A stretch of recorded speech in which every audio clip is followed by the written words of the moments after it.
එහෙම ඇලෙනවද කියලා බලන්න නිකන් මෙහෙම කරලා බලන්නේ අත පිච්චෙනවා එතකොට. ඒක තමයි උපද්‍රවකාරී කියන වචනේ කලින් කියලා තියෙන්නේ. නිකන් තෛලමය කිව්වම කෝ බලන්න කියලා නිකන් අත දාලා බැලුවොත් එහෙම තෛලමයද කියලා බලන්න අත එන්නේ නැති වෙන්න ඉඩ තියෙනවා. ඒ කියන්නේ තෛලමය තමයි. ඒක දන්න මොන සුළුය.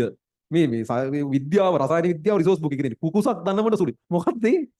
මොකද මේ තියෙන පොයින්ට්ස්? උපද්‍රවකාරී තෛලමය ද්‍රව්‍ය කි. මොකක්ද ඒකේ තේරුම? උපද්‍රවකාරී කියන්නේ මොකද්ද? ඈ? වාගෙන එහා පැත්තේ ඉන්න එක උපද්‍රවකාරී. මොකක්ද ඒකේ තේරුම? කරදර කරනවා කියන්නේ. ඒ කියන්නේ ඉන්න දෙන්නේ නැහැ කියලා කියන්නේ ටීචර් මෙයා මට ඉන්න දෙන්නේ නැහැ කියන්නේ උපද්‍රවකාරී කියන එක. එතන මොකද්ද HNO3 කාටද ඉන්න දෙන්නේ නැත්තේ?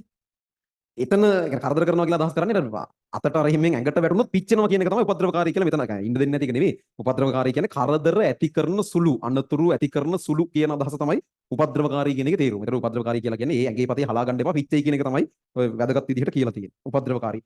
තෛලමය ද්‍රව්‍ය කියන්නේ තෙල් වගේ කියන එක තෙල් වගේ දැන් වතුර වගේ කියද්දි දැනෙන ෆීලිං එකයි තෙල් වගේ කියද්දි දැනෙන ෆීලිං එකයි දෙකක් නේ.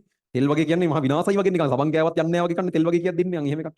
HNO3 වල තියෙන්නේ අර ඒ වගේ පොඩි ඇලෙන සුළු ගතියක් එක්ක එයාගේ තියෙන්නේ. එහෙම ඇලෙනවද කියලා බලන්න නිකන් මෙහෙම කරලා බලන්නේ අත පිච්චෙනවා එතකොට. ඒක තමයි උපද්‍රවකාරී කියන වචනේ කලින් කියලා තියෙන්නේ. නිකන් තෛලමය කිව්වම කෝ බලන්න කියලා නිකන් අත දාලා බැලුවොත් එහෙම තෛලමයද කියලා බලන්න අත එන්නේ නැති වෙන්න ඉඩ තියෙනවා. ඒ කියන්නේ තෛලමය තමයි. ඒක තෛලමය කියන්නේ තෙල් වගේ ස්වරූපයක් තියෙන හැබැයි පිච්චෙන්න ඉඩ තියෙන එකක්. උපද්‍රවකාරී තෛලමය ද්‍රව්‍ය කියලා මේ රිසෝස් බුක් එකේ වාක්‍ය මුන්ට පිස්සු අනේ මන් දන්නේ ඇයි මේවා මෙහෙම දාන්නේ කියලා. කියන්නේ අනතුරුදායක තෙල් වැනි ස්වභාවයක් සහිත කියලා ගොඩින් මේවා කියන්න පුළුවන් නේ.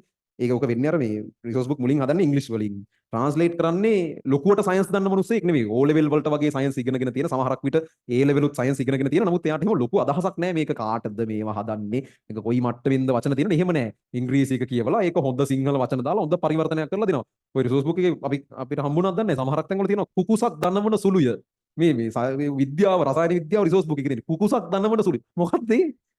සැක සහිතයි කියන එක ඔය කියන විදිහ අර කුකුස කියලා කියනවනේ සැකයට. ඕවා පුළුවන්ද බං අපිට මේ කුකුසක් දනවන සුළුය. එහෙම තියෙන්නේ. හවුද කියනවා? අර මේ විලියම් ක්‍රූක්ස් එක්ක මේ ඇතවඩ කරන හොයාගන්නේ විලියම් ක්‍රූක්ස් කියලා පොයින්ට් එකක් තියෙනවා. ඒක විලියම් ක්‍රූක්ස් ඇතුළු පිරිස තමයි යෝග කරන්නේ. ක්‍රූක්ස් විතරක් තනියෙන් නෙමෙයි. ඔගේ සෙට් එකේ තමයි ඉඳලා තියෙනවා. ඒක තියෙන්නේ ක්‍රූක්ස් සහ සෙස්සන් විසින් සිදු කරන ලද පරීක්ෂණ කියලා. අර සෙසු පිරිස කියන එක ක්‍රූක්ස් සහ සෙස්සන් කියලා කියන්නේ මම දැකලා තියෙනවා ඇත්තටම හරිද ප්‍රධාන පෙළේ ඉස්කෝලවල සමහර ගුරුවරු මේ මිනිසුන්ගේ වැරද්දක් නැහැ. උන් රිසෝස් බුක් එක කියවලා උගන්වනවා. ඒ කතෝඩ කියන සොයාගැනීමේ ගෞරවය දෙන්නෙකුට හම්බ වෙනවා. ඒකේ ක්‍රූක්ස් අනික සෙස්සන් කියලා දාලා තිබ්බා. ඇත්තටම කතෝඩ කියන හොයාගත්තේ කවුද? උත්තරේ ක්‍රූක්ස්යි සෙස්සනුයි. එන්නේ කියලා දැන්. ඒ සෙස්සන් කියන එකේ අදහස තියෙන්නේ ඉතුරු පිරිස කියන එක. එහෙම ඉතින් ඇත්තනේ ඉතින් මේ මිනිසුන් වැරද්දක් කියන්න බෑනේ. සෙස්සන් කියව කවුද දන්නේ? එහෙම එකක ඉන්නවද දන්නේ නැහැ. අර සංකුටු වගේ කියවුනුත් ඉඳලා තියෙනවා. ඒ විද්‍යාඥයෝ සෙස්සන් කියලා කිටියක් දන්නේ. එහෙම තියෙනවා. එහෙනම් මේ වල වචන ලොකුවට සීරියස් හිතන්න එපා. කර්මාන්තවල එහෙම අපි නෝට් එක විදියට පාවිච්චි කරන්නේ රිසෝස් බුක් නෝට් එක. ඒවල මේ පොඩ්ඩක් අපිට ඕන වචන බෑ. කර්මාන්ත ටිකක් බයෝ වගේ. එහෙනම් ඒ තියෙන